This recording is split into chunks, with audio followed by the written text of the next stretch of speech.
dirigente, não me lembro quem era dirigente daquela época do Círculo de Oração, irmã Edmilson estava aqui, era a irmã Cremilda, e lemos aquele texto e eu tentei falar depois da leitura do texto e não consegui. E eu disse para a irmã, a minha parte eu já fiz. E houve batismo, houve renovo. Naquela tarde foi uma confirmação de Deus para a minha vida. É muito bom poder voltar aqui e rever muitos rostos conhecidos, muitos irmãos que se lembram de mim. Alguns eu me lembro olhando para o rosto, mas não me esqueci o nome. Muitas coisas aconteceram, as promessas de Deus em minha vida, parte delas se cumpriram, e eu tenho certeza que as que ainda não aconteceram é porque não chegou o tempo de Deus ainda. Amém, irmãos? Mas eu agradeço a Deus e gostaria de deixar para a meditação do irmão Edmilson o versículo de número 23 do Salmo 37. Diz assim, irmão Edmilson: os passos de um homem bom são confirmados pelo Senhor e ele deleita-se no seu caminho. O senhor não sabe a importância que o senhor tem para a minha vida. Amém? O senhor não sabe quanta coisa eu aprendi com o senhor.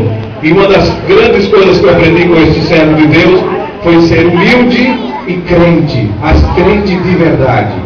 Porque nos seus testemunhos que eu acompanhava, não vi irmão Edmilson com duas conversas. Ele contava a mesma coisa em Atapuz, e a mesma coisa em Jardim Dourado, e a mesma coisa em Alecrim, e a mesma coisa por onde ele passasse. Não mudava. E isso eu observava muito dele. E me alegrava porque estava do lado de um homem de Deus. Glória ao nome do Senhor para todo sempre. É tanto que eu nunca esqueci ele. Ele sabe disso. Mesmo no rádio eu sempre lembro dele, sempre falo no nome dele, mando saudação para ele, porque esse homem representa, a família dele representa muito para mim. E é um prazer estar aqui. Eu gostaria de ocupar esses poucos minutos, irmãos, com esse breve relato, revendo tantos irmãos queridos.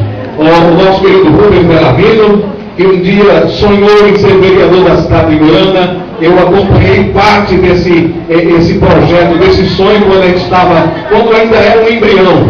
E ele me confessava muitas vezes que Deus tinha me dito que ele seria vereador da cidade de Goiânia. Está aqui o vereador Rubens Belavino, como vereador da cidade de Goiânia, e esperamos que não somente esse mandato, mas uma série de outros mandatos em nome de Jesus, que Deus continue confirmando aquilo que Deus tem preparado para a sua vida, Rubens. Amém?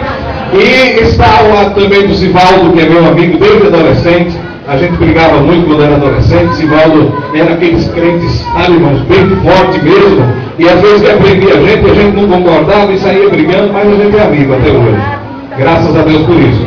E está conhecendo o pastor, o amado pastor. Então, para mim é um prazer também, o pastor. Está revendo o Isaac, o pastor Rinaldo, não é isso? Reinaldo, Deus abençoe, pastor. O Isaac como presbítero. Eu pensava que o Isaac era mais novo do que eu, mas é da minha idade, viu? Ele está aqui como presbítero, o reino do Senhor. Pedro Paulo, que é um amigo de longas datas. Pedro Paulo estava lá em Campestre, em Alagoas, quando fui separado do diaconato. Eu tenho essa foto, lá no fundo, lá na foto tem ele sorrindo, com esse mesmo sorriso dele aí. Somos amigos de muitas datas também. Então é um prazer muito grande. Os irmãos não sabem a alegria que eu sinto de poder voltar aqui. É muito bom para mim, é maravilhoso rever a mocidade que não é a mesma da época, é claro. São jovens que vieram com o fruto da semente plantada nos pais, não é? E muitos irmãos aqui que evangelizaram, e aí estão estes jovens na casa do Senhor.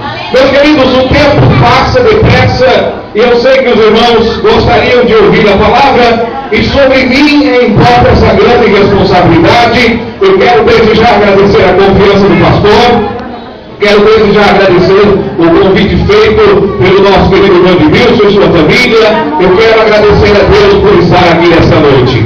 E o tema que a mocidade escolheu, a direção da campanha evangelizadora, é muito preciso, é muito importante, principalmente quando nós estamos vivendo em dias em que muitas mensagens têm sido pregadas e muitos alvos têm sido seguidos. Mas há muitas pessoas que mesmo na casa de Deus, ou aqueles que já participaram deste corpo, desta igreja, estão afastados, esquecem-se de que a qualquer momento Jesus vai voltar para arrebatar a sua igreja. Este dia não está distante, porque a momento, os noticiários, a internet nos mostram acontecimentos que são prenúncios bem patentes, visíveis, bem claros, da volta do Senhor Jesus. E o apóstolo Paulo diz que nós, como cristãos, devemos amar a volta do Senhor, e chama-se de bem-aventurado aquele que ama a vinda de Jesus. Jesus virá em um momento em que muitos estarão em seu dia a dia, na sua labuta diária, mas aqueles que estiverem esperando o Salvador, esperando o noivo, este dia chegará, e chegará para ele trazendo libertação total deste mundo, de todo o tipo de sofrimento que aqui vivemos. Mas para aqueles que estiverem ocupados demais com os negócios desta vida, este dia também lhes surpreenderá, e lhes trará tristeza, e lhes trará angústia ao procurarem os crentes, ao procurarem o irmão e não encontrarem mais. Eu passei por uma situação, eu vou entrar no texto, que eu nunca esqueço. Eu morava lá em Carrapicho ainda, e eu um dia ia para o círculo de oração, com a Bíblia aqui, bem animado, e umas 2 ou 3 irmãs iam na minha frente. Uma distância de mais ou menos uns 30 metros. E elas iam na minha frente, na mesma estrada, e eu ia acompanhando de longe. Mas as irmãs, teve um momento que eu baixei a cabeça para ver alguma coisa na Bíblia, e quando levantei a cabeça, as irmãs tinham desaparecido. Meus irmãos, acreditem, eu apressei os passos para a igreja. As irmãs haviam pegado um atalho e eu não tinha visto. E eu apressei os passos para a igreja. Eu digo: Jesus, não me diga que o Senhor voltou e eu fiquei. O que foi que eu fiz de errado? E cheguei na igreja, mas quando eu fui me aproximando da congregação, lá em Carrapicho, aquela congregação que ficava à beira da pista, eu já ouvia os irmãos dando glória a Deus e aleluia. Eu digo: se tem fogo ali, é porque os crentes ainda não foram arrebatados. É claro que estava no começo da fé, mas aquilo marcou demais a minha vida. E eu dobrei o joelho dizendo: Senhor, eu te agradeço, porque eu não fui excluído do arrebatamento da igreja. É sério. Este dia apanhará muitos de surpresa. Estejamos prontos, porque Jesus vai voltar. Os olhos do pastor não te veem em casa, no trabalho ou na rua. Não sabem o que pensas, mas Deus conhece os segredos do coração do homem. Lembre-se disso. Ele conhece os meus segredos. Amados, eu gostaria de nesta noite falar, já que estamos tratando de um tema tão importante, o arrebatamento da igreja, acerca das escolhas que nós tomamos nesta vida. São muitas decisões que todos os dias nós tomamos, mas existe uma escolha ou uma decisão que está acima de todas as mais importantes escolhas ou decisões que já tomamos nesta vida. E que decisão é esta? No capítulo de número 24, no versículo de número 15, Josué convida o povo, porque já estava no fim dos seus dias, aquele homem de Deus, sucessor de Moisés, que havia aprendido durante toda a sua mocidade, estando na tenda, ouvindo a voz de Deus e vendo as atitudes de Moisés como um grande legislador de Israel, sucedeu aquele homem em uma importante tarefa. E que tarefa era esta? Era levar o povo até a terra prometida. Mas Josué sabia que com o seu antecessor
colocou aqui uma coisa muito interessante.